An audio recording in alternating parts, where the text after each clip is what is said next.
Dans son évangile, Jean rapporte les paroles de Jésus. Je suis le chemin et la vérité et la vie. Considérons quelque peu cette étonnante déclaration. En des termes très simples, le Seigneur déclare que le chemin de Dieu pour l'homme n'est pas un itinéraire qui puisse se cartographier. En réalité, ce n'est pas une chose. Son Fils est son unique moyen pour atteindre sa finalité. Je suis le chemin, dit Jésus, et il ajoute, nul ne vient au Père sauf par moi. Le seul unique chemin qui conduise de là où nous sommes jusque là où est Dieu, c'est son Christ.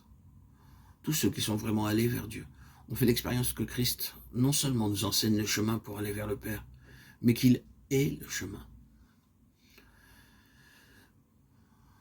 Mais après être allés tout d'abord vers Dieu par Christ, nous devons réaliser dorénavant que notre seul accès vers le Père est par le Fils.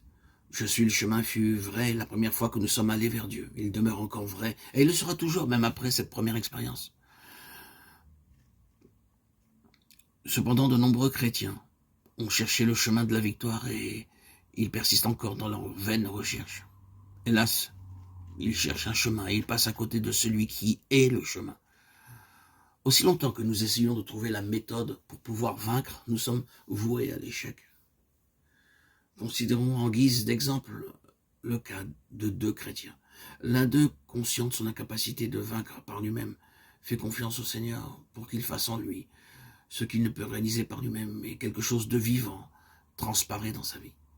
L'autre croyant, en entendant son témoignage, fait la même chose, mais rien ne se produit. Comment expliquer le résultat si différent dans l'expérience de ces deux chrétiens? Le premier est entré en contact avec Christ lui-même et il a appris à s'en remettre au Seigneur pour toute chose.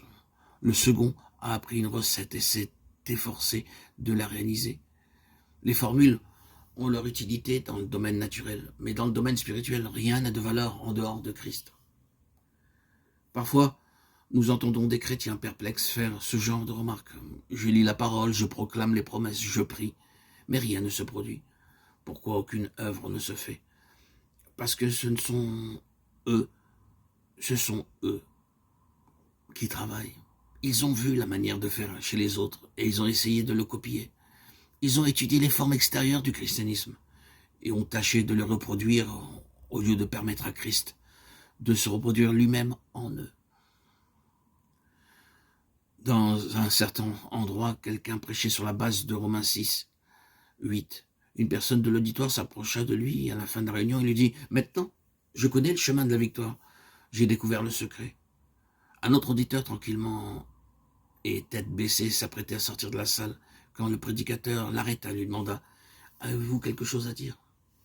Ce frère répondit « Je n'ose pas croire que le Seigneur ait pu ouvrir mes yeux et qu'il m'ait accordé un nouvel aperçu de sa personne.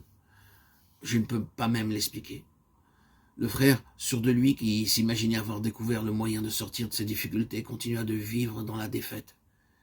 Mais pour celui qui n'avait pas découvert un nouveau moyen, mais avait vu simplement que Christ est le chemin, le résultat fut une vie transformée.